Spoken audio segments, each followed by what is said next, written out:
चिड़िया, कबूतर और तोता तीनों एक दूसरे के दोस्त थे।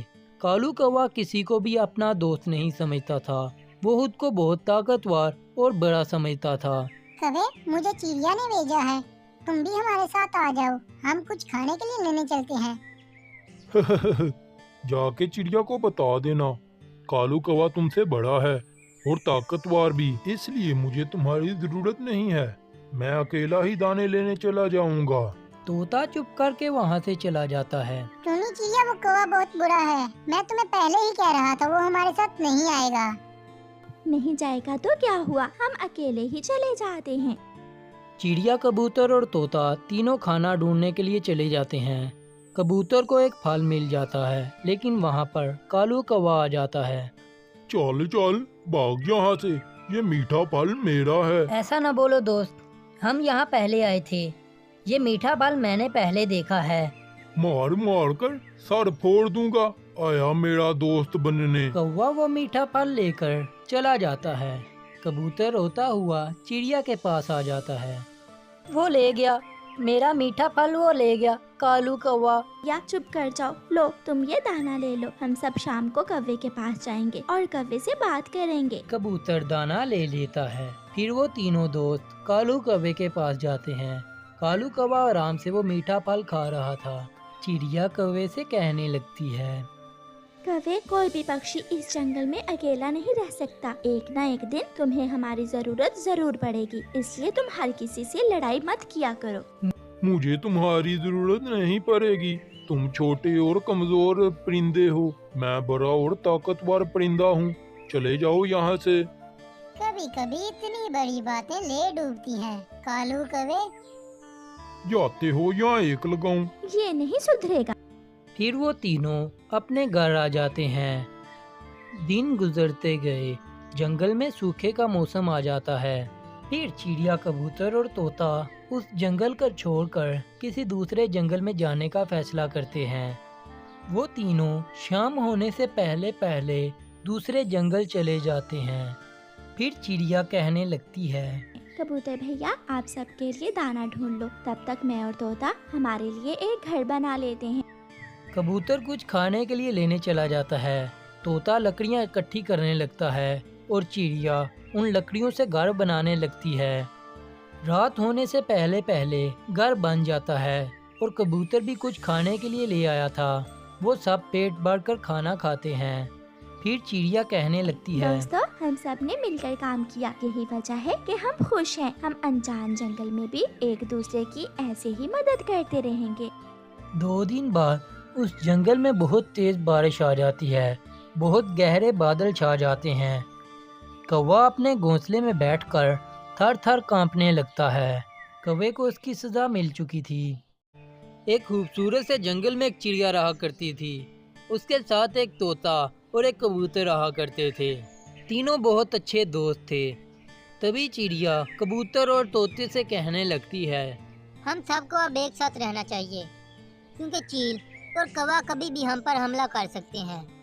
अगर हम इकट्ठे हुए तो उनसे हम आराम से जीत जाएंगे। अगर हम ऐसे ही अलग अलग रहेंगे तो वो हम सबको मार देंगे। हम अब एक साथ ही बड़ा घर बनाएंगे जिसमें हम रहेंगे। अगर आप दोनों चाहते हैं तो हम अपना एक घर बड़ा सा बना लेते हैं जिसमें हम तीनों इकट्ठे रहेंगे। ये बात सुनकर कबूतर कहने लगता है, हाँ चिड़िया बहन, ये बात तो आपने बिल्कुल ठीक कही। अगर हम इकट्ठे हो गए तो हमारी ताकत 3 गुना बढ़ जाएगी और चील और कौवा आसानी से हम पर हमला नहीं कर सकेंगे। जंगल के कई परिंदे तो वो खा चुके हैं, अब वो हमारी तरफ ही आ रहे होंगे। हमें कुछ ऐसा करना होगा कि जिससे आसानी से वो हम तक ना पहुंच सकें। देख कालू, यहाँ मुझे कोई शिकार नहीं नजर आ रहा। मुझे लगता है यहाँ से हमें कहीं और चलना चाहिए, क्योंकि दिन ब दिन मेरी भूख बढ़ती जा रही है। 2 दिन हो गए, अभी तक कोई शिकार हाथ में नहीं आया। सबको तो हम पहले ही खा चुके हैं। चील बाइस में परेशान होने की क्या बात है। अभी कबूतर, तोता और टूनी चिड़िया बाकी है। अभी हमें उन्हें खाना चाहिए। उसके बाद ये जंगल हम छोड़कर चले जाएंगे। वैसे भी हमने सभी परिंदों को खा लिया है, यहाँ कोई नहीं बचा, तो इसके बाद हम यहाँ रहकर क्या करेंगे। अरे उन तीनों का तो मुझे पता ही नहीं था। अच्छा हुआ तुमने बता दिया, अभी मैं बहुत थक चुका हूँ। सुबह होते ही हम वहाँ चलेंगे। ये बोलकर कौवा और चील अपने घर चले गए। कबूतर भाई आप जाओ और हमारे लिए खाने को कुछ लेकर आओ। तोता भाई आप लकड़ियाँ इकट्ठी करो, तब तक मैं कोई जगह देखती हूँ जहाँ पर हमने अपना घर बनाना है। ऐसा बोलते ही कबूतर खाने के लिए लेने चले जाता है और तोता लकड़ियाँ इकट्ठी करने लगता है। तोता वो लकड़ियाँ लाकर टूनी को देता है और टूनी उससे बहुत अच्छा घर बना लेती है। कबूतर भी कुछ दाने खाने के लिए ले आता है, वो सभी आराम से खाते हैं। चिड़िया फिर कहने लगती है, अगर उन्हें हम पर हमला कर दिया तो हम तीनों को देखकर भाग जाएंगे, क्योंकि वो हम तीनों को एक साथ संभाल नहीं सकते। सुबह होते ही जब खाना लेने के लिए सभी जाते हैं तो कबूतर को कौवा पकड़ लेता है, तो कबूतर चलाने लगता है, बचाओ बचाओ, इस कालू से मुझे बचाओ, ये मुझे मार डालेगा।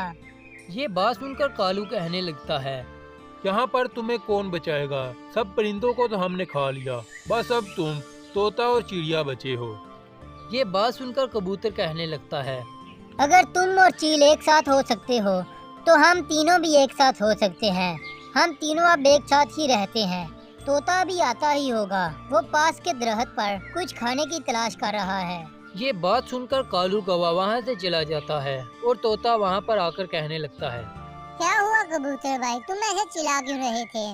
कालू कौवा यहाँ पर आया था, वो मुझे पकड़ने के लिए आया था, लेकिन मैंने तुम्हें आवाज लगाई तो वो डर के मारे भाग गया। अब वो नहीं आने लगा।